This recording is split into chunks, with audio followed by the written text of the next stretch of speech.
Mark எழுதின சுவிசேஷம் 8ஆம் அதிகாரத்தை திருப்பிக் கொள்ளுங்கள். மார்க் 8:14 முடிய வாசி கேட்கலாம். சீஷர்கள் அப்பங்களை கொண்டு வர மறந்து போனார்கள். படவிலே அவர்களிடத்தில் ஒரு அப்பம் மாத்திரம் இருந்தது. அவர் அவர்களை நோக்கி, நீங்கள் பரிசேயருடைய புளித்தமாவை குறித்தும் ஏரோதின் புளித்தமாவை குறித்தும் எச்சரிக்கையாயிருங்கள் என்று கற்பித்தார். அதற்கு அவர்கள், நம்மிடத்தில் அப்பங்கள் இல்லாதபடியால் இப்படி சொல்லுகிறார் என்று தங்களுக்குள்ளே யோசனை பண்ணி கொண்டார்கள். இயேசு அதை அறிந்து அவர்களை நோக்கி, உங்களிடத்தில் அப்பங்கள் இல்லாதபடியினால் நீங்கள் யோசனை பண்ணுகிறது என்ன? இன்னும் சிந்தியாமலும் உணராமலும் இருக்கிறீர்களா?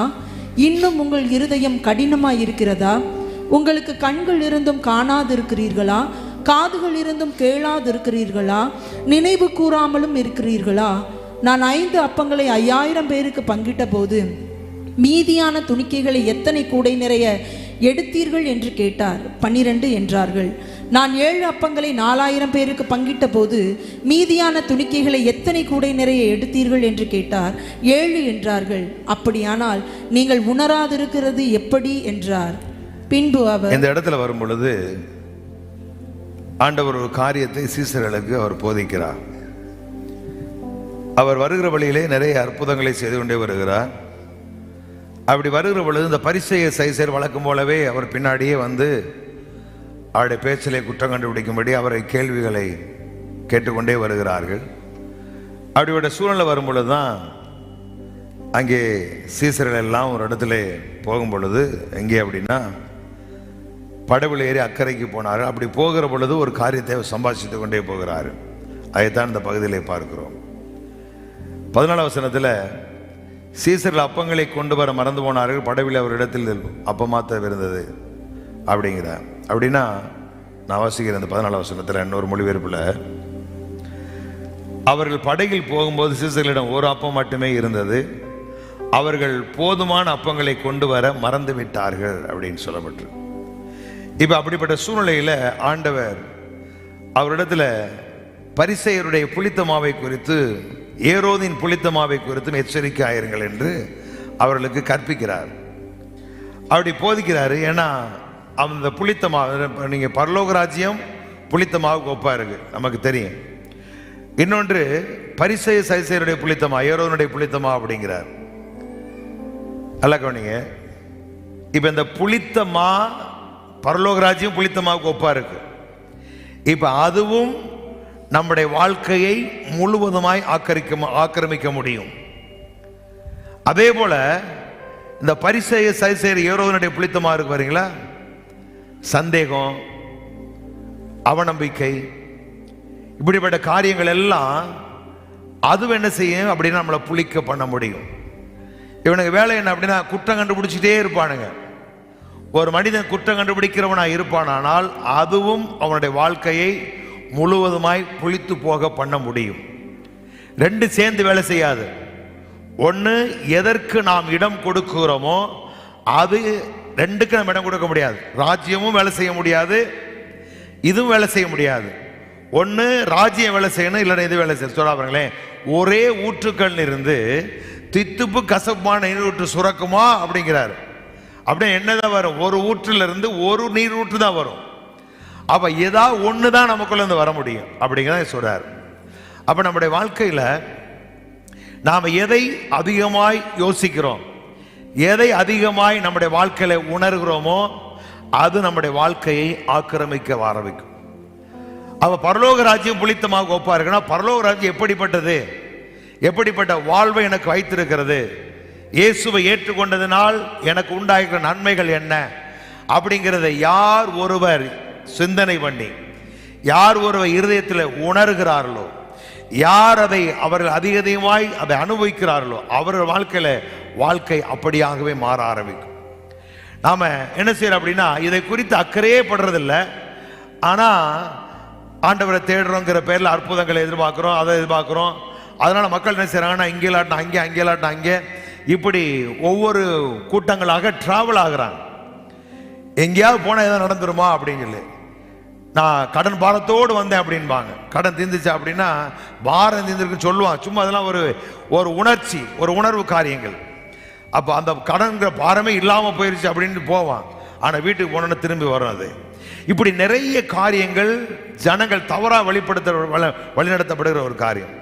அப்போ பரலோக ராஜ்யத்தை குறித்தான காரியங்களை நாம் உள்வாங்கி அதை எண்ணி அதை உணர்ந்து அது நம்முடைய வாழ்க்கையிலே முழுவதுமாய் ஆக்கிரமிக்க நம்முடைய வாழ்வை அது நடத்த நம்மளை அர்ப்பணிக்கிற பொழுது நம்முடைய வாழ்க்கை அப்படியே மாறும். அப்போ இன்னொரு பகுதி சொல்ல பரிசேயர் புளித்தமா அப்படிங்கிறார். சரி, அப்படி சொல்லிட்டு வரும் பொழுது இவங்க என்ன செய்யறாங்க அப்படின்னா 16 வசனத்தில் அதற்கு அவர்கள் நம்மிடத்தில் அப்பங்கள் இல்லாதபடினால் இப்படி சொல்லுகிறார் என்று தங்களுக்குள்ளே யோசனை பண்ணி கொண்டார்கள் அப்படின்றதுல நான் வாசிக்கிறேன் பாருங்க. இயேசுவின் சீசர்கள் இதன் பொருளை பற்றி தங்களுக்குள் விவாதம் செய்தார்கள். இப்ப அவர் சொல்றது பரிசேயர் ஏரோதனுடைய புளித்த மாவு அப்படிங்கிறார். இப்ப இவங்க ரெண்டு பேர் என்ன செய்யற, இவங்க என்ன பண்ற 12 பேர் அப்படின்னா அதன் பொருள் என்ன அப்படின்னு தங்களுக்குள்ளே விவாதிக்கிறான், பேசிக்கிறான், விவாதம் செய்தார்கள். அவர்கள் நம்மிடம் அப்பம் இல்லாததால் தான் இயேசு இவ்வாறு கூறுகிறார், அப்பம் இல்லாதனால இவ்வாறு கூறுறார் என்று சொல்லி அவர்கள் முடிவு செய்தார்கள் அப்படிங்கிறார். இப்ப நம்ம இடத்துல அப்பம் அப்படின்னா அவங்க விவாதம் பண்ணி எதை குறித்து பேசுறாரு அப்படின்னா அப்பம் கொண்டு வராத குறித்து பேசுறாரு போல அப்படின்னு சொல்லி விவாதம் பண்ணி அவங்க நம்ம இடத்தில் அப்பம் இல்லாததினால் இயேசு இவ்வாறு கூறுகிறார் என்று முடிவு செய்தனர் அப்படிங்கிறார். நம்ம எப்படி போட்டிருக்கு அப்படின்னா அப்பங்கள் இல்லாதபடியால் இப்படி சொல்லுகிறார் என்று தங்களுக்குள்ளே யோசனை பண்ணினார்கள்னா விவாதம் பண்ணி முடிவு செய்தார்கள் அப்படிங்கிறார். அநேக நேரத்தில் நம்மகிட்ட இல்லாத பற்றியே நம்ம ரொம்ப பேசிக்கிட்டே இருப்போம். நான் இதெல்லாம் சொல்லிட்டு உங்களுக்கு பாயிண்ட்டுக்கு வர்றேன். இல்லாத குறித்தே நான் பேசிக்கிட்டே இருப்பேன் பாருங்க. இப்போ நம்மள்கிட்ட இல்லை, என்கிட்ட இல்லை, என்கிட்ட குறைவு இருக்கு, என்கிட்ட பலவீனம் இருக்கு. ஆனால் எனக்குள்ள இருக்கிற ஒன்று இருக்காரு பாருங்க, அவர்கிட்ட இல்லைங்கிறது அகராதியிலே இல்லை. அவர்கிட்ட குறைவு என்பது கிடையவே கிடையாது, அவரிடத்தில் பலவீனம் என்பது கிடையவே கிடையாது. அப்ப எனக்குள்ள யார் இருக்கிறா, அவர் இருக்கிறாரு. இப்ப அவருடைய ஜீவன் நமக்குள்ள இருக்கு. ஒரு நாளும் நம்முடைய வாழ்க்கையில இல்லைங்கிறத குறித்து நீங்க பேசவே கூடாது. ஏன்னா இல்லைங்கிறது உலகத்துக்குரியது. நீங்கள் எல்லாவற்றிலும் கிறிஸ்துவுகள் சம்பூர்ணமாக்கப்பட்டிருப்பது ராஜ்யத்தினுடைய காரியம். அப்ப நீங்க எதைத்தான் நீங்க விவாதம் பண்ணணும் அப்படின்னா அது இல்லையே, இது இல்லையே, வீட்டில் வருமானம் பத்தல வச்சல, எப்படி கடன் அடைப்பா, இப்படி நீங்க பேசிக்கிட்டே இருந்தீங்க அப்படின்னா இது வேலை செஞ்சுக்கிட்டே இருக்கும். இப்ப அவனுக்கு யோசனை, அவங்க விவாதம் பண்ணி முடிவு பண்றாங்க, நம்மகிட்ட இல்லைங்கிறனால சொல்றாரு அப்படி முடிச்சுட்டாங்க. அப்ப நம்ம வாழ்க்கையில தேவனுடைய பிள்ளைகள் இல்லைங்கிற பகுதியில் நமக்கு நிறைய தேவை இருக்கலாம். ஆனா இல்லைங்கிறத பத்தி நீ யோசிச்சீங்க அப்படின்னா ஒரு நாள் வாழ்க்கையில மேல வரவே முடியாது. இப்ப நீ பாருங்களேன், சில ஜெப குறிப்பெல்லாம் நீங்க இந்த ஆன்லைன்ல சில கூட்டங்கள் நடக்கும் இப்போ பார்த்தீங்க அப்படின்னா, நாங்கள் சபைக்கு இத்தனை வருஷமா போகிறோம், இப்படிலாம் இருக்கிறோம், சின்ன வயசுலேருந்து ஆண்டவரை ஏற்றுக்கொண்டேன், நான் எனக்கு திருமணமாகி 25 வருஷம் ஆகுது, அதுலேருந்து வாழ்க்கையில் ஒரே போராட்டம், இப்படி பேசிக்கிட்டே இருப்பாங்க, போட்டிருப்பாங்க. பார்த்தீங்கன்னா இதெல்லாம் ஏன் அவருடைய வாழ்க்கையில் வருகிறது அப்படின்னா, இப்போ நம்ம எதை உள்வாங்கி எதை நாம் உணர்ந்து எதை நாம் கிரகிக்கணுமோ அதை செய்யாததுனால இல்லைங்கிறத பற்றியே நம்ம நிறைய நேரத்தில் பேசி பேசி பேசி பேசி குறைவுகளுக்கு பற்றியே பேசி பேசி பேசி இன்னும் சொல்ல போனால் பலவீனங்களை பற்றி பேசி வியாதியை பற்றி பேசி, இல்லாட்டினா அடுத்த வீட்டில் அப்படி நடக்குது, இவங்க வீட்டில் எப்படி நடக்குது சொல்லி அதை பற்றியே வீட்டுக்குள்ளே பேசி பேசி பேசி ஆண்டவர் சொல்றாரு, கடந்தோடுகிற வாசிக்கோடி வீட்டில் வசனத்தை எழுதி போடுறா, நீ அமரும் பொழுதும் எழுந்திருக்கும் பொழுதும் படுக்கும் பொழுதும் அவன் அவைகளை குறித்தே பேசு அப்படிங்கிறார். ஆனால் நம்ம பேசுறதெல்லாம் வேற மாதிரி பேசிக்கிட்டே இருப்போம். அப்போ இல்லாதங்கிறத பேசும் பொழுது நம்ம என்ன முடிவுக்கு வந்துடும் அப்படின்னா நம்ம தவறான முடிவுக்குள்ளே வர ஆரம்பிச்சிருவோம். அப்போ இல்லைங்கிறது நம்முடைய அகராதியிலே இருக்கவே கூடாது. ஏன்னா நாம் எல்லாவற்றையும் எப்படி தான் இருக்கிறோம், பரிபூர்ணம் உள்ள. அப்போ இல்லைங்கிற இடத்தை எப்போ நீங்கள் நிறைவு செய்வீங்க அப்படின்னா, எனக்கு கிறிஸ்துவுக்குள் நான் எல்லாவற்றிலும் பரிபூர்ணம் உள்ளவனாய் இருக்கிறேங்கிற வசனத்தை நீங்கள் என்றைக்கு உள்வாங்கி என்றைக்கு விசுவாசித்து அதை நீங்கள் உள்ள கிரகிக்கிறீர்களோ அது புளித்தமா மாதிரி உங்கள் வாழ்க்கைக்கு நிச்சயமாக அது பாதிக்கும், அது வேலை செய்யும். ஆமை கர்த்தர் எனக்காக சிலுவையில் தரித்திரன் ஐஸ்வர்யன் ஆக்கப்பட்டிருக்குங்கிற வசனத்தை நீங்க விசுவாசித்தீங்க அப்படின்னா அந்த வார்த்தை உங்க வாழ்க்கை ஆமை புளிக்க பண்ணும், உங்க வாழ்க்கை ஆக்கிரமிக்கும், நீங்க ஐஸ்வர்யவான்களாகவே இருப்பீங்க. இல்லை அப்படின்னா வார்த்தை விசுவாசிக்கல அப்படின்னா நீங்க வேறு விதமா மாற ஆரம்பிப்பீங்க. அப்ப நம்முடைய வாழ்க்கையில இல்லைங்கிறத பத்தி, குறைவுகளை பத்தி, பலவீனத்தை பத்தி, வியாதியை பத்தி பேசவே கூடாது. நான் சொல்றேன், இயேசு நம்மோட திருச்சபையார உங்களுக்கு ஒரு வியாதியும் வராது. வியாதியா இருக்கின்ற சபையார் சொல்லுங்க, வியாதியா இருக்கிற என்று நான் சொல்லுவதில்லை, கர்த்தரின் பலனாய் இருக்கிறார். அப்ப இல்லைங்கிற பகுதியை, குறைவா இருக்கிறங்கிற பகுதியை நாம பேசக்கூடிய எதை தான் பேச, நிறைவை தான் பேசுறோம். சரி, ஏன் இவர்களை பேசுறாங்க அப்படின்னா அடுத்த வசனம் பாருங்க, 17 வசனம். இயேசு அதை அறிந்து அவர்களை நோக்கி, உங்களிடத்தில் அப்பங்கள் இல்லாதபடியினால் நீங்கள் யோசனை பண்ணுகிறது என்ன? இன்னும் சிந்தியாமலும் உணராமலும் இருக்கிறீர்களா? இன்னும் உங்கள் இருதயம் கடினமாய் இருக்கிறதா? சரி, நான் வாசிக்கிறேன் பாருங்க. இது பற்றி இயேசுவும் அறிந்து கொண்டார். இவங்க பேசி இல்லைங்கிறத முடிவு பண்ணி, இதனாலதான் இவர் கேட்கிறாரு அப்படி சொல்லி முடிவு பண்ணிட்டாங்க. இதை பற்றி இயேசு அறிந்து கொண்டார். எனவே அப்பம் இல்லாததை பற்றி ஏன் விவாதித்துக் கொள்ளுகிறீர்கள்? ஆண்டவர் கேட்கிறாரு. அப்பம் இல்லைன்னு ஏன்டா நீங்க பேசிக்கிட்டு இருக்கிறீங்க? நம்ம போய் எப்படி போட்டிருக்கு அப்படின்னா, உங்களிடத்து அப்பங்கள் இல்லாத அப்படின்னா நீங்க யோசனை பண்ணுகிறது என்ன அப்படின்னு இருக்கு. அப்படின்னு நினைச்சாங்க இல்ல, அவங்க வாயை திறந்து பேசிக்கிட்டு இருக்கிறானுங்க. இப்ப நினைவுகள் வேறு, பேசுறது வேறு. இப்ப நினைவு கண்டிப்பா வாயில வந்துடும். அதனால எப்பவுமே நம்ம தவறான எண்ணம் கொள்ளும் பொழுது, இல்லைன்னு நினைக்கும் பொழுதே நீங்க கவனமா இல்லை அப்படின்னா, அந்த இல்லைங்கிற வார்த்தை அப்படியே கொஞ்சம் மூவ் ஆகி அப்படின்னு செய்ய வாயில வெளிப்பட ஆரம்பிச்சிடும். எப்பவுமே எதிர்மறையான எண்ணங்கள் முதல்ல எங்கே வரும் அப்படின்னா நம்ம எண்ணங்கள்ல தான் வந்து ஆக்கிரமிக்கும். எண்ணங்கள்ல வரும் பொழுது அதுக்கு நீங்க கவனிக்கல அப்படின்னா, பாருங்க, சரத்துல ஒரு காயம் பட்டுருச்சாலும் ஒரு இன்ஜெக்ஷன் ஏதோ ஒன்று போடல அப்படின்னா அது உள்ளே வேலை செய்ய ஆரம்பிச்சிடும். அதே போலதான் இல்லை, பலவீனம், வியாதி அப்படிங்கிற எண்ணம் வரும் பொழுதே அதை நீங்க டீல் பண்ணி அதை அவுட் பண்ணல அப்படின்னா கண்டிப்பா வாயில வெளிப்பட ஆரம்பிச்சிடும். வாயில வெளிப்பட்டுருச்சு அப்படின்னா நீங்க பேசின காரியம் அப்படியே நடக்க ஆரம்பிக்கும், முளைக்க ஆரம்பிச்சிடும்.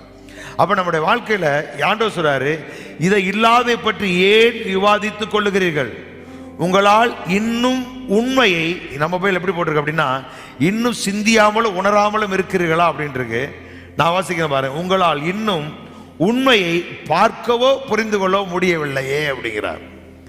அவ என்ன சொல்ல வர்றார் அப்படின்னா, நான் செய்த இந்த காரியங்கள் எல்லாம், இந்த சத்தியத்தை எல்லாம், இந்த உண்மை எல்லாம் நீங்க பார்க்கவும் புரிந்து கொள்ளவும் உணரவும் முடியலையே அப்படிங்கிறார். அவ கடவுளுடைய பிள்ளைகள் நம்ம எந்த இடத்துல வரணும் அப்படின்னா, முதல்ல கடவுள் எனக்கு எவ்வளவு பெரிய நன்மை வச்சுக்கான புரிந்து கொள்ளணும். இதை புரிந்து கொள்ளும் பொழுது அடுத்து எப்படி யோசியால சொல்ற பாருங்களேன், இவைகளை உணரத்தக்க ஞானவான் யார், கிரகிக்கத்தக்க புரிந்து கொள்ளக்கூடிய புத்திமான் யார் அப்படிங்கிறார். அப்ப புரிகிறதோடு என்றக்கூடாது, அதை ஞானமுள்ள இருதயத்துல ஏற்று அதை உணரணும். இந்த புரிந்து கொள்ளுதலும் இந்த உணர்வும் நமக்குள்ள வர ஆரம்பிக்கும் பொழுது என் வாழ்க்கை எப்படி இருக்கும் அப்படிங்கிற நீங்க பார்க்க ஆரம்பிச்சிருவீங்க. நல்லா கவனிங்க. அப்ப என்ன சொல்ல வர்றாரு, கடவுள் வைத்திருக்கிறது ஆசீர்வாதத்தை, நன்மையை பார்க்கவும் உணரவும் புரிந்து கொள்ளவும் முடியவில்லையா அப்படின்னு கேட்கிறார். அப்ப இன்னும் நீங்கள் காணாமலும் உணராமலும் இருக்கிறீர்களா அப்படின்னா என்ன, பார்க்கவும் உணர்ந்து கொள்ளவும் புரியாமல் இருக்கிறீர்களா அப்படிங்கிறார். அப்ப நம்முடைய வாழ்க்கையில கடவுளுடைய, பாருங்க நான் சொன்னது பிழையாம குறிச்சு, பிழையாம் அப்படிங்கிற மனுஷன் சொல்றான், கர்த்தர் இஸ்ரவேலை ஆசீர்வதிப்பதே பிரியமா இருக்கிறது அவர் கண்டு, அடுத்த வருஷம் சொல்றான் கண் திறக்கப்பட்டவன் இருக்கு. இன்னொரு பைபிள்ல நான் தெளிவாய் கண்டவற்றை உரைக்கிறேன் அப்படிங்கிறான். அப்ப கொஞ்ச நேரத்துல ஆண்டவர் இஸ்ரவேல் ஜனங்கள் எப்படி இருப்பாங்க அப்படிங்கிறத அவன் கண்ணை திறந்து கர்த்தர் காமிச்சிருக்கிறாரு. அவன் சொல்றான், யாக்கோபே உன் வாசஸ்தலங்கள், இஸ்ரவேலே உன் கூடாரங்களும் எத்தனை அழகானவைகள் அப்படிங்கிறான். அப்ப வர்றவனுக்கு தெரியல நான் வாழ்க்கை எப்படி இருக்கு அப்படின்னு. ஆனா பிழையாமுடைய கண்ணை திறந்து அவன் சொல்றான், என் கண்கள் தெளிவாய் கண்டவற்றை நான் பேசுகிறேன் அப்படி சொல்லி இஸ்ரவேலை ஆசீர்வதிக்கிறான். அப்ப நீங்களும் நானும் புதிய ஏற்பாடு திருச்சை மக்களை நாம் சும்மா வந்த போனவங்க அல்ல, கர்த்தருடைய வார்த்தையை கேட்டு கர்த்தர் நமக்கு வைத்திருக்கிற நன்மைகளை ஆமை உணர்ந்து அதை புரிந்து அதை பார்க்கக்கூடிய அனுபவத்துக்குள்ள வரணும். நீங்க வந்துட்டீங்க அப்படின்னா உங்க வாழ்க்கையில ஒரு நாளும் நீங்க கீழே வர மாட்டீங்க. நிச்சயம் நீங்க உயர்ந்து கொண்டே போவீர்கள் ஒழிய வாழ்க்கையில தோற்று போகவே மாட்டீங்க.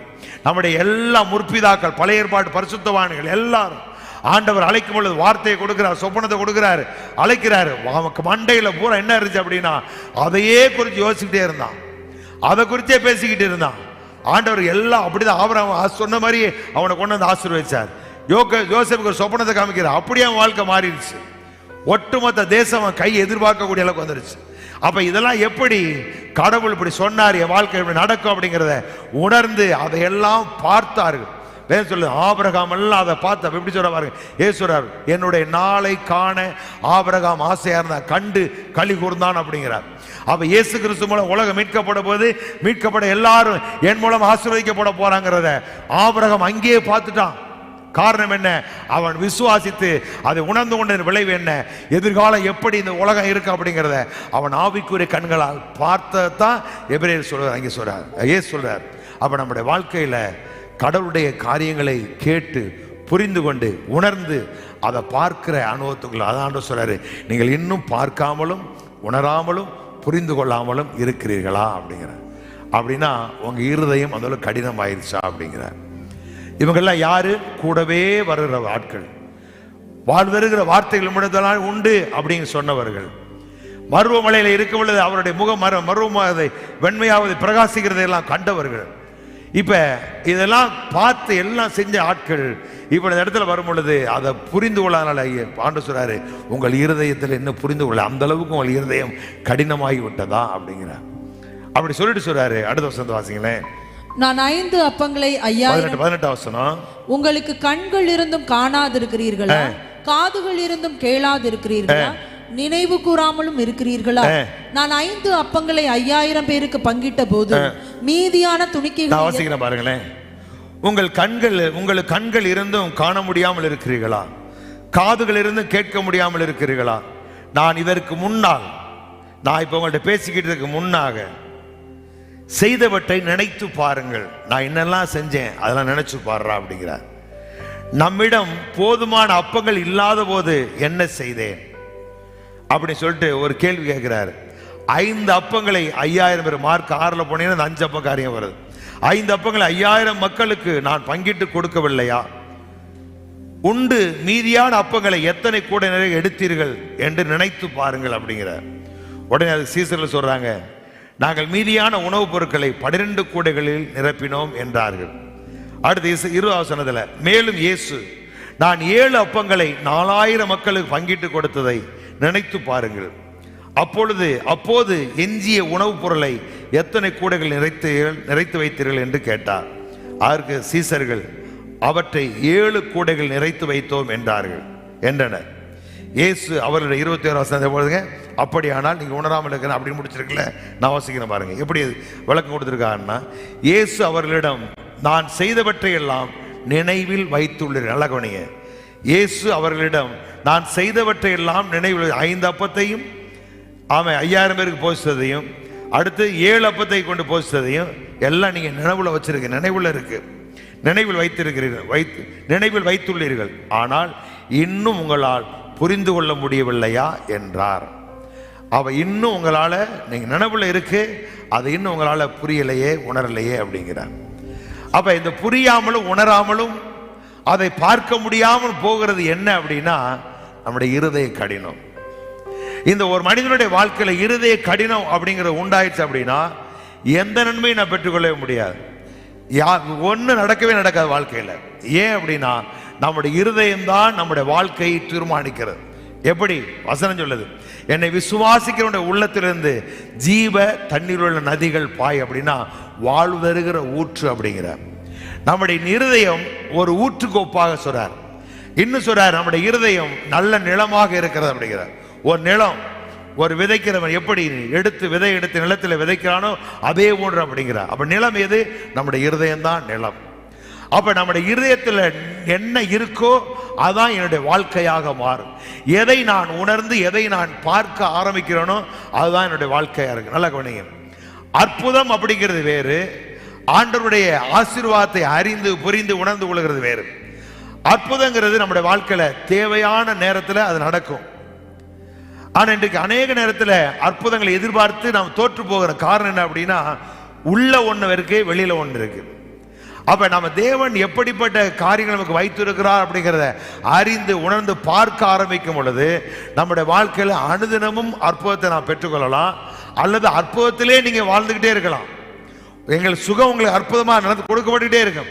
நான் சுகமாயிருப்பேங்கிற வார்த்தையை நம்பினீங்க அப்படின்னா நீங்க சுகமாவே இருப்பீங்க. அவ கடவுளுடைய வார்த்தையை நாம் நம்பி விசுவாசித்து அதை உணர்ந்து அதை பார்க்கிற பொழுது அதுவாகவே நம்முடைய வாழ்க்கை இருக்கும் அப்படின்னு தான் சொல்றார். அப்ப நம்முடைய வாழ்வு எங்கே இருக்கு அப்படின்னா, ஏதோ ஆண்டவர் மேலேருந்து போடுவாரு, இல்லை யாரோ அனுப்புவார், ஏதோ நடக்கும், எங்கேயோ ஊழியக்காரன் ஜெபம் பண்ணுவாங்க, கடன் மாறு அப்படிங்கிற பேச்சே கிடையாது. இன்னைக்கு நிறைய பேர் அப்படி போய் தான் வாழ்க்கையில் தோற்று போயிருக்கிறாங்க. ஆனா வசனம் என்ன சொல்லுது அப்படின்னா, நீங்க யோவான் சுவிசேஷம் 7ஆம் அதிகாரம் 37, 38 வசனங்களை வாசிங்களேன். பண்டிகையின் கடைசி நாளாகிய பிரதான நாளிலே இயேசு நின்று சத்தமிட்டு ஒருவன் தாகமாய் இருந்தால் என்னிடத்தில் வந்து பானம் பண்ண கடவன்.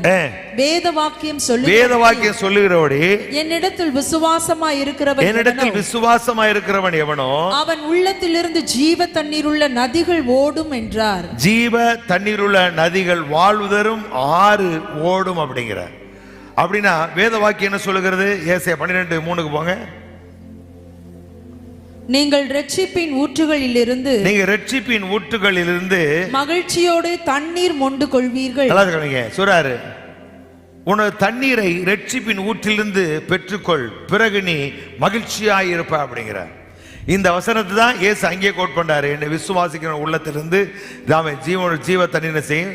எப்படி சொல்றாரு? விசுவாசிக்கிற உள்ளத்திலிருந்து ஜீவ தண்ணீர் நதிகள் ஓட அப்படிங்க. அப்ப எங்கே இருந்து ஓட அப்படின்னா, ரட்சிக்கப்பட்ட ஒவ்வொருடைய வாழ்க்கையிலும் எங்கே இருந்து வாழ்வு இருக்கு அப்படின்னா, நம்முடைய இருதயத்துடன் தான் வாழ்வு இருக்கு. அப்ப இருதயத்துக்குள்ள என்ன இருக்கோ அதுவா என் வாழ்க்கையா மாறும். அதனால சொல்ற பரலோக ராஜ்யம் புளித்த மாவுக்கு ஒப்பா இருக்கு அப்படிங்கிற.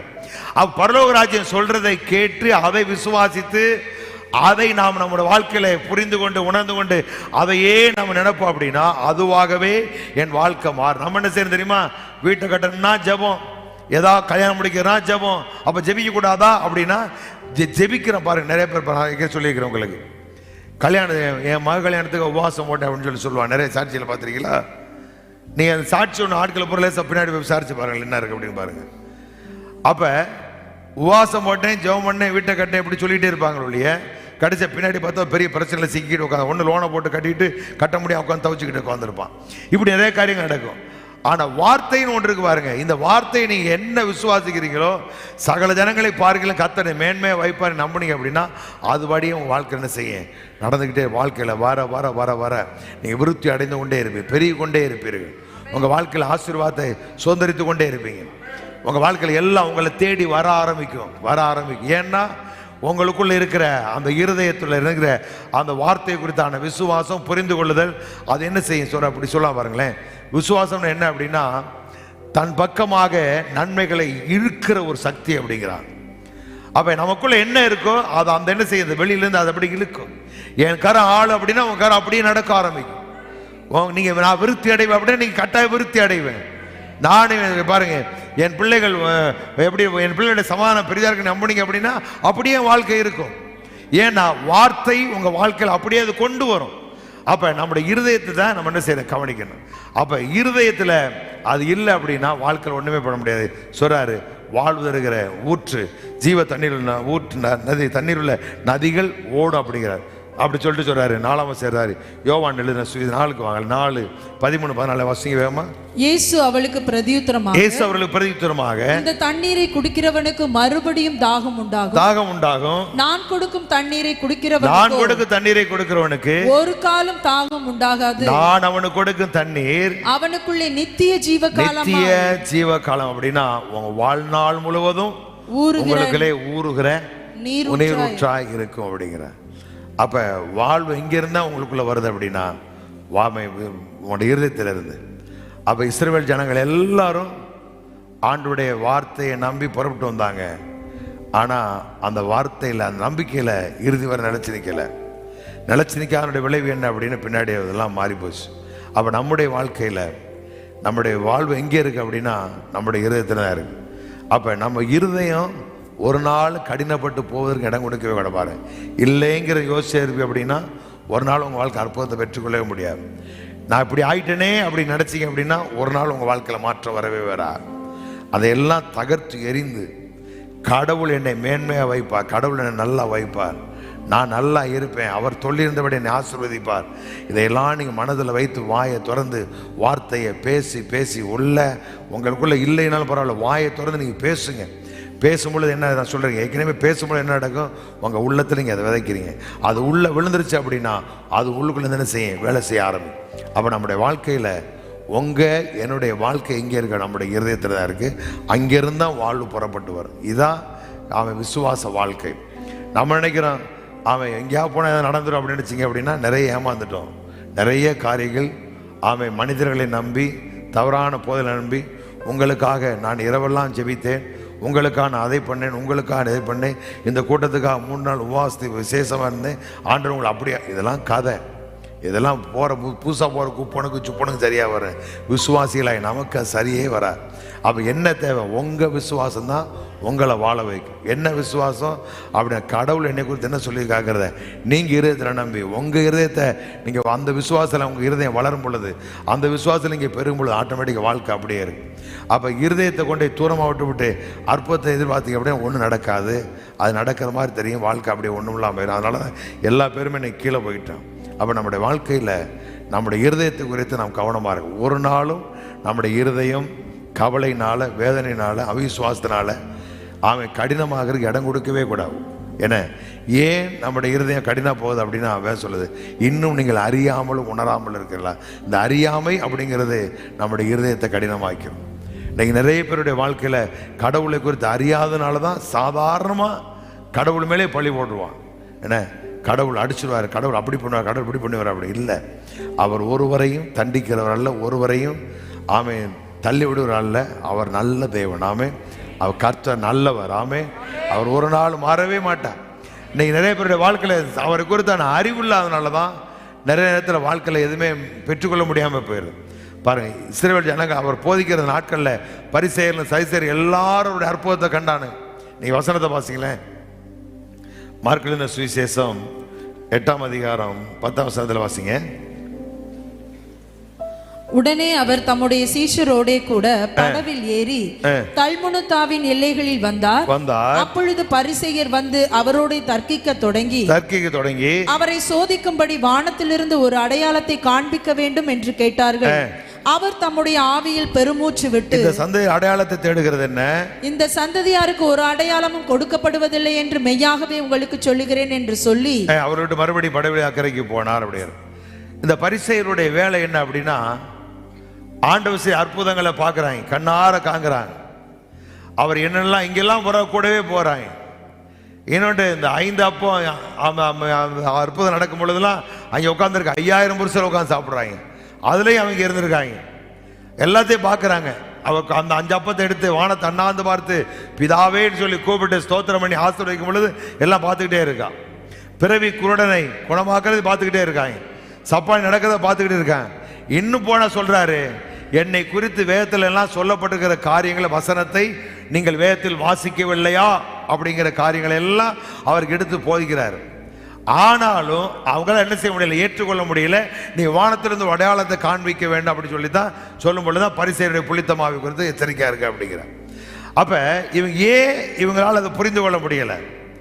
இவ்வளவு அற்புதங்கள் நடக்குது. யோவான் முடிக்கும்போது சொல்றாரு, அவர் செய்த அற்புதங்களை எழுத போனால் உலகத்தில் உள்ள புத்தகங்கள் கொள்ளாது. பைபிள் இருக்கிறது கொஞ்சம்தான், ஒரு இதுக்காக நமக்கு எழுதி வச்சிருக்கிறாங்க. ஆனா இதை விட உலகத்தில் உள்ள புத்தகமே கொள்ளாது. அப்படின்னா இதை விட இன்னும் ஏராளமான அற்புதங்களை செய்யிருக்கு. இதையெல்லாம் இந்த பரிசேயர் சதுசேயர் வேதபாதகர்லாம் பார்த்துருக்கிறாங்க, அதிகாரிகள் பார்த்துருக்கிறாங்க, எல்லாம் பார்க்குறாங்க.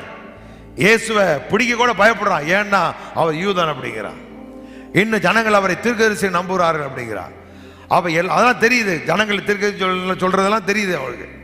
ஆனால் ஏற்றுக்கொள்ள முடியல. அப்படின்னா ஏன் காரணம் என்ன, இவரை குறித்து தவறான புரிந்து கொள்ளுதல். இவன் நாசரேத்திலிருந்து வந்தவன் தானே, மரியாளுடைய குமாரன் தானே, யோசேப்பு மரியா தவறான வழியில் வந்தவன் தானே அப்படிங்கிற தவறான கடவுளை குறித்து அந்த அறிவு இல்லாதனால, அதை குறித்தான புரிந்து கொள்ளுதலாதனால இவருடைய அற்புதங்களை அதிசயங்களை கண்டும் அவங்கள என்ன செய்ய முடியல, ஏற்றுக்கொள்ள முடியல. அவ காரணம் என்ன அப்படின்னா அவங்கள அறியாமை. நல்லா கடவுளை குறித்து, அதனால பவுல் சொல்றாரு, அறிந்து கொள்ளக்கூடிய ஞானம் வெளிப்பாடு அப்படிங்கிறார். கடவுளை குறித்து சரியான அறிந்து கொள்ள நமக்கு வேணும், புரிந்து கொள்ளுதல் வேணும். அவர் எப்படிப்பட்ட, எவ்வளவு நல்ல தேவன், எவ்வளவு மக்கள் நேசிக்கிறார். அவர் எப்படிலாம் நம்மளை வாழ வைப்பார், இதெல்லாம் நீங்கள் சரியாக அறிஞ்சுக்கிட்டீங்க அப்படின்னா வாழ்க்கையில் ஒரு நாள் தோற்று போகவே மாட்டீங்க. அப்போ இவங்க இருதயம் எந்த அளவுக்கு கடினமானது போகிற காரணம் என்ன அப்படின்னா கடவுளை குறித்த அறியாமை. இந்த அறியாமை ஒரு மனிதனுடைய வாழ்க்கையில் அவன் இருதயத்தை கடினப்படுத்திடும்.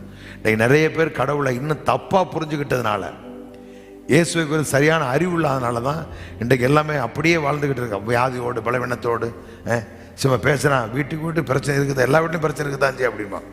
நான் சொல்கிறேன், பிரச்சனையே இல்லாத ஒரு வாழ்க்கை கடவுளை மன்னிச்சிருக்காரு, அழைச்சிருக்காரு. எல்லா வீட்லையும் பிரச்சனை இருக்குது அப்படி சொல்லிக்கிட்டு நம்ம சொல்லிக்கிட்டு இருக்கக்கூடாது. இதுதான் உலகத்தோடு ஒத்த வேஷம் தரிக்கிறது. குடும்பம்னா பிரச்சனை வரத்தான் செய்யும், கணவன் மனைவின பிரச்சனை வரத்தான் செய்யும், இப்படி சொல்லிக்கிட்டு இருக்கக்கூடாது. அப்படிப்பட்ட வாழ்க்கை நம்ம அழைக்கப்படலை. அப்படி சொல்லுவோம்னா நம்ம யார் அப்படின்னா உலகத்தோடு ஒத்த வேஷம் தரிக்கிறவனுங்க. அப்போ நமக்கு அப்படி இல்லை, நமக்கு அவனுக்கு வேணால் அது இருக்கலாம், ஆனால் நமக்கு அப்படி இருக்கக்கூடாது. ஏன்னா நாம் அவருடைய ராஜ்யத்தின் பிள்ளைகள், அவருடைய பிள்ளைகள், ஆசீர்வாதத்தை பெற்றவர்கள். அப்போ ஆசீர்வாதத்தை பெற்ற நமக்கு இதே பிரச்சனை அப்படின்னா ஏன் நம்ம இங்கே வரணும்? அவனுக்கு வியாதி நமக்கு வியாதி ஏன் வரணும்? அப்போ நம்ம யாரு? நாம் அவருடைய சிலுவையில் சம்பாதித்து கொடுத்த அத்தனை நன்மைகளுக்கு சொந்தக்காரர்கள் அல்லவா? அப்போ இதை குறித்த தவறான புரிந்து கொள்ளுதல் இருக்கிறனால தான் இன்றைக்கு எல்லாருமே மனுஷனை போலவே வாழுகிறார், லோக பிரபுக்களை போலவே வாழுகிறார். அநேக நேரத்தில் நம்ம பிரயாசத்தை நம்பியே வாழ்றாங்க. நான் சொல்றேன், உங்க பிரயாசத்தை இல்லை, கடவுளுடைய வார்த்தை மேல உங்க இதயத்தை வைங்க, கடவுளுடைய வார்த்தையை நம்புங்க, அவர் எப்படிப்பட்ட தெய்வம் என்பதை புரிந்து கொள்ளுங்க. அப்ப அந்த அறியாமைங்கிறது என்ன அப்படின்னா நம்முடைய இருதயத்தை கடினப்படுத்தும். அதில் ரொம்ப கவனமா இருக்கு. கர்த்தர் எப்படிப்பட்டவர் தான்? நல்லவர் தான். அவர் ஒரு நாளும் தீமை செய்கிறவர் அல்ல, தீமை அனுமதிக்கிறவர் அல்ல, மனம் மாறுகிறவர் அல்ல. அவர் ஒரு நாளும் மனுஷனை போல செய்ய மாறாரு, மாறிக்கொண்டு இருக்கிறவரும் அல்ல. அவ கடவுளை குறித்து தவறான புரிந்து கொள்ளுதல், அறியாமை அவருடைய வாழ்க்கை என்ன ஆயிடுச்சு அப்படின்னா அவருடைய இருதயத்தை கடினப்படுத்தி. வசனத்தை வாசிங்க. யோவான்ல சுவிசேஷம் 12ஆம் அதிகாரத்தை 12:36 வாசிங்க. அதை வாசிட்டு அப்புறம் பேசி போகலாம். யோவான் 12:36. ஒளி உங்களோடு இருக்கையில் நீங்கள் ஒளியின் பிள்ளைகள் ஆகும்படிக்கு ஒளியினிடத்தில் விசுவாசமாயிருங்கள் என்றார். ஒளியினிடத்தில் விசுவாசமாயிருங்கள் என்றார். இவைகளை இயேசு சொல்லி அவர்களை விட்டு மறைந்தார். அவர் இத்தனை அற்புதங்களையும் அவர்களுக்கு முன்பாக செய்திருந்தும் அவர்கள் அவரை விசுவாசிக்கவில்லை. ஒளி உங்களோடு இருக்க ஒளியின் பிள்ளைகள் ஒளியினிடத்தில் விசுவாசமார் என்றார். இவைகளை இயேசு சொல்லி அவர்களை மறைந்தார். அவர் இத்தனை அற்புதங்களை அவர்களுக்கு முன்பாக செய்திருந்தும் அவர் அவரை விசுவாசிக்கவில்லை.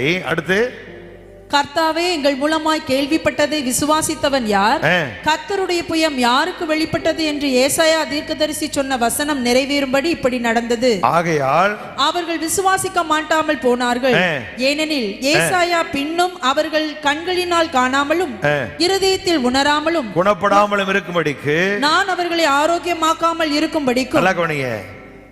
ஒரு ஆரோக்கியமான கிறிஸ்தவ வாழ்க்கை எப்போ வரும் அப்படின்னா சொல்றாரு, கண்களினால் காணும் பொழுது, இருதயத்திலே உணரும் பொழுது நம்முடைய வாழ்க்கை என்ன உண்டாகும்? குணமாக்கப்படுவோம், நல்ல குணசாலிகளாக மாறிடுவீங்க. நீங்க நிறைய பேர் ஆண்டவரே மாறணும் இல்லை, எப்போ நீங்க மாறுவீங்க பாருங்க. ஆண்டவரே சொல்றாரு, கண்களினால் காணாமலும் அப்படின்னா என்ன? நீங்க கண்களால் பார்க்கும் பொழுதும் இருதயத்திலே உணர்கிற பொழுதும் நீங்க என்ன செய்வீங்க? காணாமல் உணராமல் இருக்க, குணப்படாமல் இருக்கிறீங்க. இப்ப காணும் பொழுது உணரும் பொழுது என்ன உண்டாயிரும் அப்படின்னா நல்ல குணசாலியான ஸ்திரீகளாக, நல்ல புருஷர்களாக, நல்ல பிள்ளைகளாக நாம் மாற ஆரம்பிச்சிருவோம். இப்ப அவங்க வாழ்க்கை மாறாம போனது காரணம் என்ன அப்படின்னா அவர் ஆண்டவர் சொல்ற ஒளி உங்களோட இருக்கிற ஒளியிடத்தில் விசுவாசமா இருங்க அப்படிங்கிறாரு. ஆனா அவங்க ஏற்றுக்கொள்ள என்ன செய்யல? மனதில்லை. அதனால அவங்க கண்கிருந்து காண முடியல, காது இருதயத்தில் உணர முடியல, அவங்க வாழ்க்கையில குணமாக்கவும் முடியல, கேடான நிலையிலிருந்து ஒரு ஆசீர்வாதமான வாழ்வுக்குள்ள வர முடியாம போயிடுச்சு அப்படிங்கிற.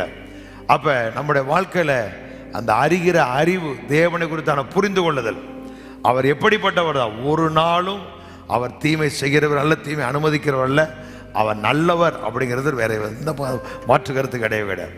அவர் கடவுள் எப்படிப்பட்டவர், யார், எதற்காக வந்தார் அப்படிங்கிற சரியான அறிவு நம்ம வாழ்க்கையில ஒரு பெரிய மாற்றத்தை உண்டாகும். அதுதான் நம்மளை குணப்படுத்தும், அதான் நம்முடைய வாழ்க்கையில சிறந்தவர்களாய் மாற்றும்.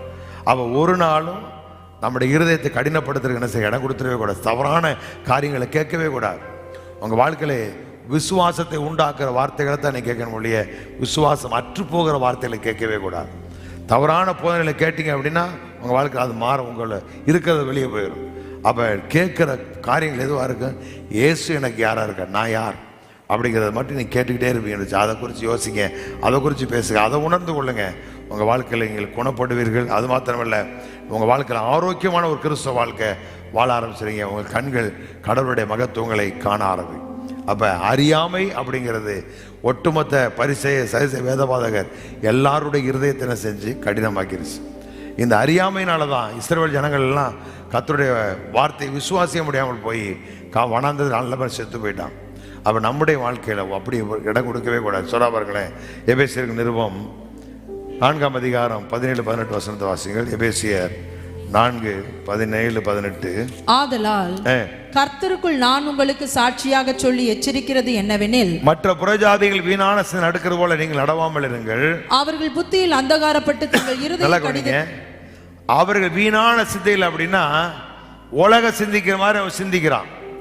இல்லைங்கிறத குறித்து பேசிக்கிட்டு இருக்கிறான், பிரச்சனை குறித்தே பேசிக்கிட்டு இருக்கிறான். அவன் சிந்திக்கிற மாதிரி சிந்திக்காதீங்க, அவன் வாழ்க்கையில் யோசிக்கிற மாதிரி நீங்க யோசிக்காதீங்க. அப்படி என்ன செய்வாங்க அப்படின்னா, அவங்க யோசிக்கிறாங்க, அவர் புத்தியில் அந்தகாரப்பட்டு தங்கள் இருதய கடினத்தினால், தங்கள் இருக்கும் அறியாமையினால் தேவனுடைய ஜீவனுக்கு அந்நியராக இருந்து. இப்ப உலக மனுஷன் அப்படி பேசுறதுனால என்ன ஆகுது அப்படின்னா, அவன் இருதயம் கடினமாகிறது. அது மாத்திரமல்ல, அவனுக்குள்ள என்னத்தை கொண்டு வருது, அறியாமை கொண்டு வருகிறது.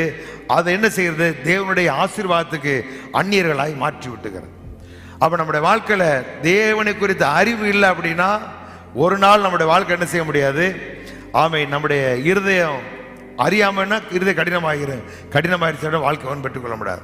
அப்ப நம்மளோட வாழ்க்கையில் எது தேவை, கடவுளை குறித்து சரியான அறிந்து கொள்ளுதல் தேவை. அப்படி சொல்றாரு, அவர்கள் புத்தியில் அந்தகாரப்பட்டு தங்கள் இருதய கடினத்தினால் தங்க இருக்க அறியாமையினால தேவனுடைய ஜீவனுக்கு அப்படின்னா அவங்க கொடுக்கிற அந்த வாழ்வுக்கு அந்நியரானார்கள். இந்த கிறிஸ்தவர்கள் ஏன் ஒண்ணுமில்லாத மாதிரி இருக்கிறாங்க, ஏன் வாழ்க்கையில் மேன்மையடைய முடியலன்னா இதான் காரணம்.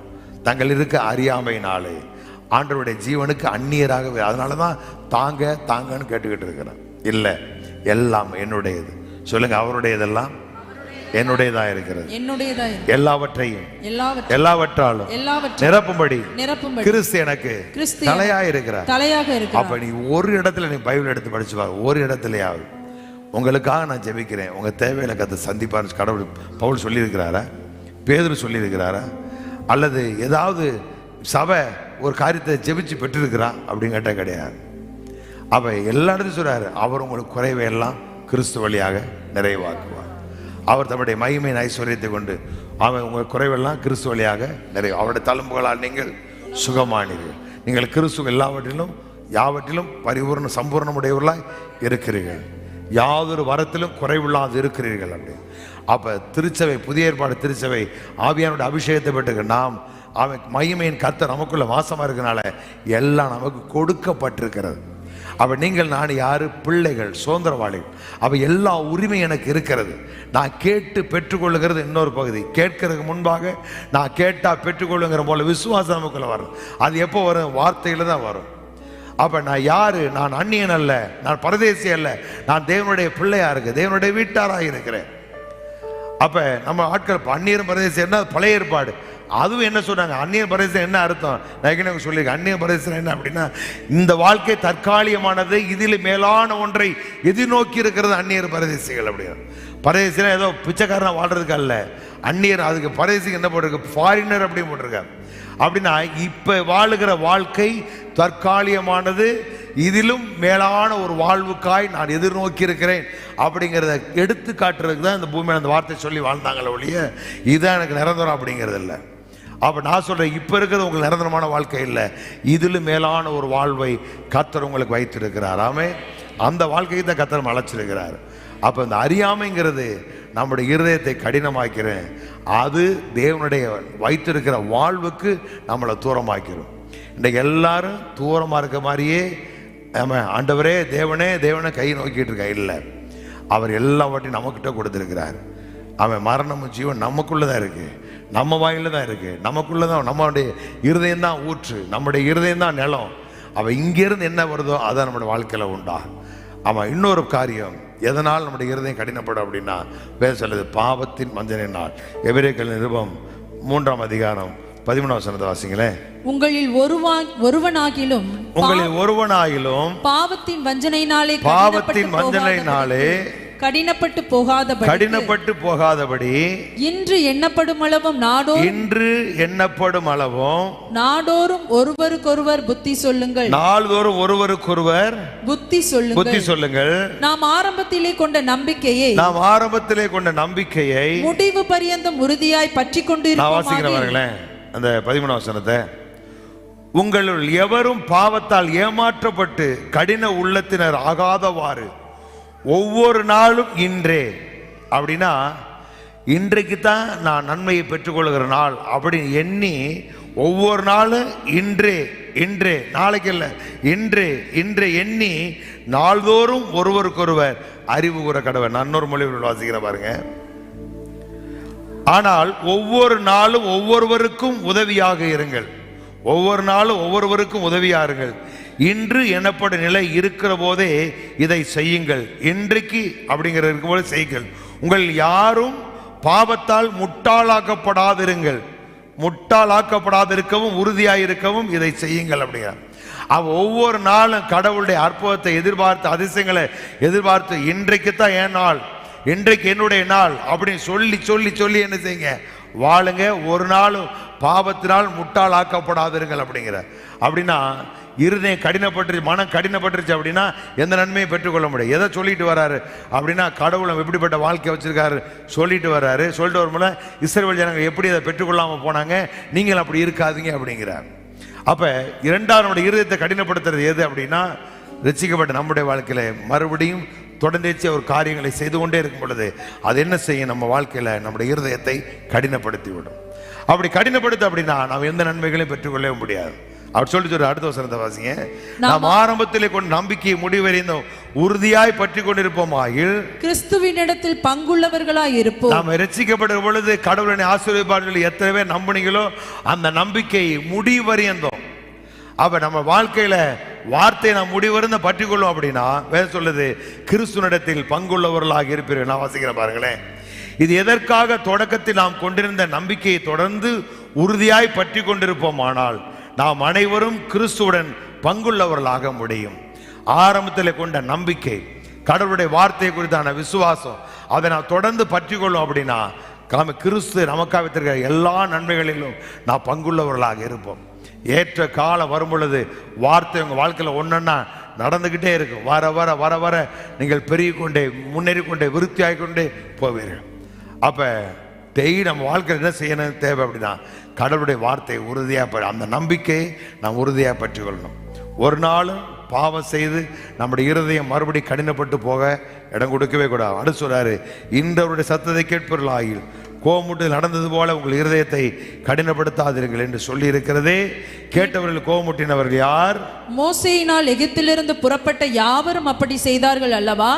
மேலும் அவர் 40 வருஷமா யாரை ஆரோசித்தார்? 40 வருஷமா யாரை ஆரோசித்தார்? பாவம் செய்தவர்களை அல்லவா? பாவம் செய்தவர்கள் அல்லவா? அவர்களுடைய சவங்கள் வனாந்திரத்தில் விழுந்து போயிற்று. யாரை கர்த்தர் ஆரோசித்தார்? யாரு செத்து போனா அப்படின்னா பாவத்திலேயே வாழ்ந்து கொண்டிருந்த நிலவை. அப்ப நம்முடைய வாழ்க்கையில கடவுள் மேல் நம்பிக்கை இது எப்படி வந்துச்சு? கடவுளுடைய வார்த்தையை நம்பாதனால இது விளைஞ்சிருச்சு. அப்போ உள்ள என்ன இருக்குன்னு, கடவுளுடைய வார்த்தை இருக்கு அப்படின்னா இதை அங்கே வேலை செய்ய முடியாது.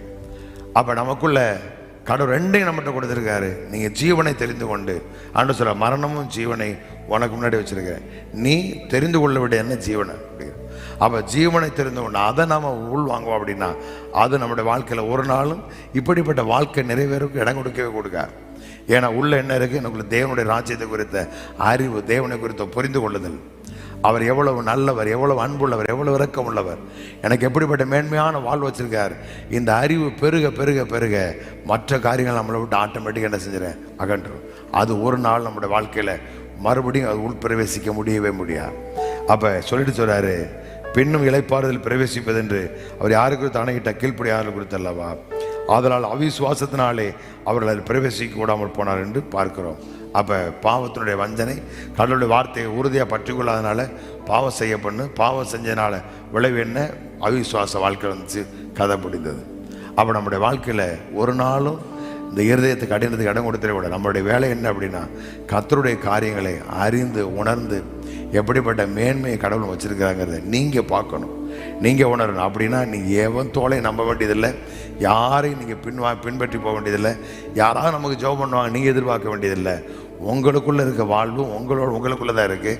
நீங்கள் அங்கே நெற்றிப்பின் ஊற்றிலிருந்து அவர் மொண்டு கொள்ளுவார்கள் அப்படிங்க. அப்போ ரட்சிக்கப்பட்ட ஒவ்வொருடைய வாழ்க்கையிலும் உங்களுக்குள்ள சிறப்பான வாழ்வை கர்த்தர் உங்களுக்காக வச்சிருக்கிறார். நல்லா வாயை திறந்து வார்த்தையை பேசி கடைசி வரை அதை உறுதியாக பற்றி கொள்ள நிச்சயமாக நம்முடைய வாழ்க்கை அப்படியாகவே இருக்கும். நாம், நம்முடைய சமுதாயம், நம்முடைய பிள்ளைகள், நம்முடைய பட்டணம் எல்லாம் நல்லாவே இருப்போம். கர்த்தர் ஒரு நாளும் நம்மளை கைவிடவே மாட்டார். ஆமே சொல்லுங்க. தேவரே சகலத்தை செய்ய வல்லவர், நீ செய்ய நினைத்தது ஒன்றும் தடைபடா. கர்த்தரின் சகாயம் நான் பயப்படேன். மனுஷனுக்கு என்ன செய்வார்? அவர் என்னை விட்டு விலகுவதும் இல்லை, என்னை கைவிடுதலை என்று சொல்லி இருக்கிறாரே. இதெல்லாம் நீங்க சொல்லணும். தேவைக்கு மத்தியில் ரெண்டு புலம்பிக்கிட்டு இருக்க கூடாது. சொல்லி வாயை திறந்து சொல்லி கடவுள் என்னை கொண்டு செய்ய நினைத்தது தடைபடாது அப்படிங்கிறது நீங்கள் பறைசாற்றணும். வார்த்தையை திறந்து பேசணும். அப்படி சொல்லும்போது நிச்சயம் நம்மளோட வாழ்க்கையில் நடக்கும். நான் சொல்கிறேன், நம்முடைய பிள்ளைகள், சிறு பிள்ளைகள்லாம் பார்க்கும்போது எனக்கு பயங்கர ஆச்சரியமாக இருக்குது. இந்த பிள்ளைகள் இந்த வருஷம் எடுத்திருக்க தலைப்பு அருமையான தலைப்பு. ஒவ்வொரு நாளும் பிள்ளைகள் அதை கேட்டு சந்தோஷம் உற்சாகமாக இருக்கிறேன். ஏன்னா அந்த சின்ன பிள்ளைகளை போட்டோம் அப்படின்னா நிச்சயமாக நம்ம பிள்ளைகள் வருங்காலத்தில் செய்வாங்க, நல்லாவே இருப்பாங்க. இதனை கடவுளுடைய வார்த்தையை நீங்கள் புரிந்து கொள்ளணும். ஆகவே கர்த்தர் நம்மளை ஒவ்வொருவரையும் ஆசீர்வதிப்பார். ஒரே ஒரு வசனத்தை வாசனை முடிக்கலாம். நீதிமொழியின் புஸ்தகம் 28:14 வாசியுங்கள்.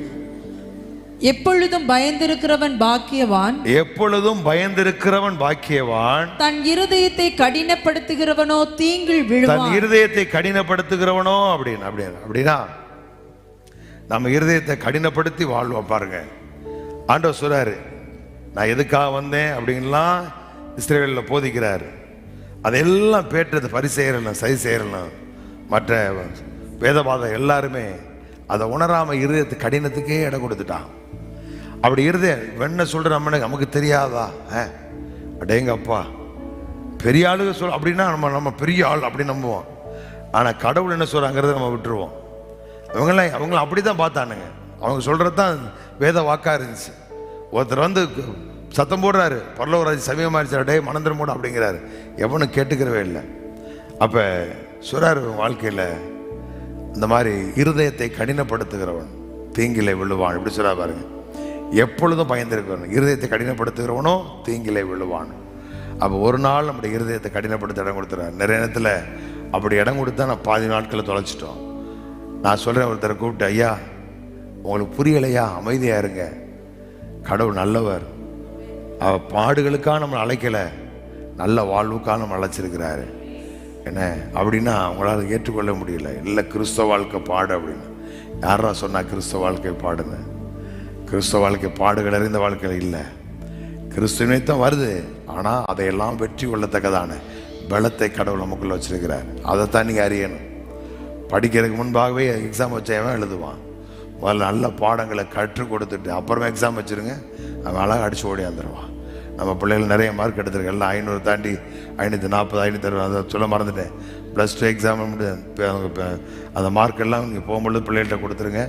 சோதனை கொடுத்த அன்றைக்கி அந்த பிள்ளைகள் நம்ம கனப்படுத்துவோம். கத்த நல்லவ ஆண்டவங்களை ஆசீர்வதிப்பார். ஆகவே ஒரு நாளும் உங்கள் இருதய கடினத்துக்கு இடம் கொடுத்துடாதீங்க. கடவுள் எப்படிப்பட்டவங்கிறத புரிந்து கொண்டு அதை நீங்கள் உள்வாங்கி அதை நீங்கள் யோசித்து அதை நீங்கள் கிரகித்து அதை நீங்கள் பார்க்க ஆரம்பிச்சிட்டிங்க அப்படின்னா அது உங்கள் வாழ்க்கையில் பெரிய மாற்றத்தை கொண்டு வரும். ஆகவே பார்க்காம உணராமல் புரிந்து கொள்ளாமல் இருப்பாங்க அப்படின்னா ஒன்றுமே அடைய முடியாது. அவங்க வாழ்க்கையில் தோற்று போவார். நீ நிறைய கிறிஸ்தவ தோற்று போனதுக்கு என்ன அப்படின்னா கடவுள் நமக்கு வைத்திருக்கிறத பார்க்கலை, உணரலை, புரிந்து கொள்ளலை, விட்டுட்டான். ஆனால் மனசில் நம்புகிறான், ஊழியில் நம்புகிறான். அவர் வருவாரா, இவர் வருவாரா, இவர்கிட்ட போனால் நடக்குமா, அவர்கிட்ட போனால் நடக்குமா, எவர்கிட்ட போனால் நடக்கவே நடக்காது. ஆகவே நம்முடைய வாழ்க்கையில் வார்த்தை வசனம் நம்ம கையில் ஆண்டவர் கொடுத்துருக்காரு, உங்களுக்குள்ளே இருக்காது. அதை எடுத்து நீங்கள் அனுபவிங்கள். கர்த்தர் உங்களுக்கு ஒரு ஆசீர்வாதம். எல்லா எலிமெண்ட் ஜெபம் பண்ணுவோம். ஹல்லேலூயா. தீபாமாரா கந்துரலரவ கர்த்தரின் சகாயராயிருக்கிறார். சொல்ல, கர்த்தரின் சகாயம் பண்ணுகிற கேடகம், மகிமை பொருந்திய பட்டயமாய் இருக்கிறார். சொல்ல, கர்த்தர் எனக்கு சகாயம் பண்ணுகிற கேடகம், மகிமை பொருந்திய பட்டயமாய் இருக்கிறார். ஆமென். இஸ்ரவேலின் தேவனாகிய கர்த்தர் இஸ்ரவேலின் தேவனாகிய ஒருவரே கர்த்தர். ஒருவரே கர்த்தர். நம்முடைய தேவனாகிய கர்த்தர் ஒருவரே கர்த்தர். நம்முடைய தேவனாகிய கர்த்தர் அவரை அல்லாமல் வேறொரு தேவன் இல்லை. அவரை அல்லாமல் வேறொரு தேவன் நாங்கள் அனுபவிக்கும்படி நான் அனுபவிக்கும் சகல நன்மைகளை என் கர்த்தர் எனக்கு சம்பூர்ணமாய் தருவார். ஆமென். ஹalleluya. நல்ல கரங்களை தட்டி ஆண்டவரை ஸ்தோத்திரம் பண்ணுவோம். Praise the lord. Hallelujah hallelujah. நல்ல பிதாவே, நன்றியோடு நாங்கள் ஸ்தோத்திரிக்கிறோம். எல்லாவற்றையும் உடைய கரத்தில் ஒப்புக் கொடுக்கிற ஆண்டவரே, அறிந்து கொள்ளக்கூடிய ஞானத்தை வெளிப்பாட்டை கொடுக்க ஆவினால் எங்களை நிரப்பிடுங்க. நாங்கள் செபிக்கிறோம் ஆண்டவரே. ஒரு நாள் எங்கள் இருதய கடினத்தை இடம் கொடுக்கவே கூடாது. எங்கள் இருதயம் நல்ல நிலமாய் நல்ல ஊற்றாய் ஆண்டவரே அது பாய்ந்து வருகிற ஆறு போல இருக்கட்டும். நாங்கள் செபிக்கிறோம்ப்பா. எங்கள் இருதயத்தின் நினைவுகள் எல்லாம் அறிந்திருக்கிற தகப்பன் உடைய கரத்தில் ஒப்புக் கொடுக்கிறோம் ஆண்டவரே. வந்திருக்க ஒவ்வொருடைய வாழ்க்கையில் நன்மையும் கிருபையும் சூழ்ந்து கொள்வதாக நான் ஜெபிக்கிறேன். அவன் பகலில் வெயில் உயர நிலவும் ஜனத்தை சிதப்படுத்தாபடி எல்லாரையும் பாதுகாத்துக் கொள்ளுங்க நான் ஜெபிக்கிறேன்ப்பா. கப்பல் இருக்க, வெளிநாடு, வெளியூர்ல இருக்க, வெளிமாநிலத்தில் இருக்க எல்லாரையும் பொறுப்படுத்திக் கொள்ளுங்க. கர்த்தர் பெரியவர், மகாபலம் உள்ளவராக இருக்கிறார். தேவாதி தேவனை ஹalleluya. நல்ல கரங்களை தட்டி ஆண்டவரை ஸ்தோத்திரம் பண்ணுவோம். தேவாதி தேவனை துதியுங்கள், கர்த்தாதி கர்த்தரை துதியுங்கள். தேவாதி தேவனை துதியுங்கள், கர்த்தாதி கர்த்தரை. அவர் கிருபை என்றும் உள்ளது, அவர் கிருபை என்றும் உள்ளது. பாடுவோம், போற்றுவோம், பாடுவோம், போற்றுவோம். ஆமென். அவர் தேவாதி தேவன், அவர் கர்த்தாதி கர்த்தர், ராஜாதி ராஜா. அவர் நாங்கள் உயர்த்துகிறோம், நன்றி சொல்கிறோம். எல்லாரும் உடைய கரத்தில் ஒப்புக் கொடுக்கிறோம். நீர் மகத்துவம் உள்ளவர், அதிசயங்களை செய்கிறோம். வந்திருக்க எல்லாரும் வாழ்க்கை நடக்கட்டும். பயப்பட பிரயாணங்கள் பிரயாசங்கள் எல்லாவற்றையும் ஆசீர்வதிங்க. இயேசு கிறிஸ்துவின் நாமத்தில் ஜெபிக்கிறோம் எங்கள் நல்ல பிதாவே. கர்த்தராகிய இயேசு இரக்கம் கிருபையும் பிதாவே என்னுடைய அன்பு ஆவியான வருடத்தில் சமான சந்தோஷம் அனைவரோடு கூட இருப்பதாக. ஆமென் ஆமென். கர்த்தர் நல்லவர். ஆண்டவங்களை ஆசீர்வதிப்பாராக. God bless you. மாலையில் சந்திப்போம். பிள்ளைகளோடு வாருங்கள். பெற்றோர்கள் கர்த்தர் உங்களை ஆசீர்வதித்து பெரிய காரியங்களை செய்வார். ஆமென்.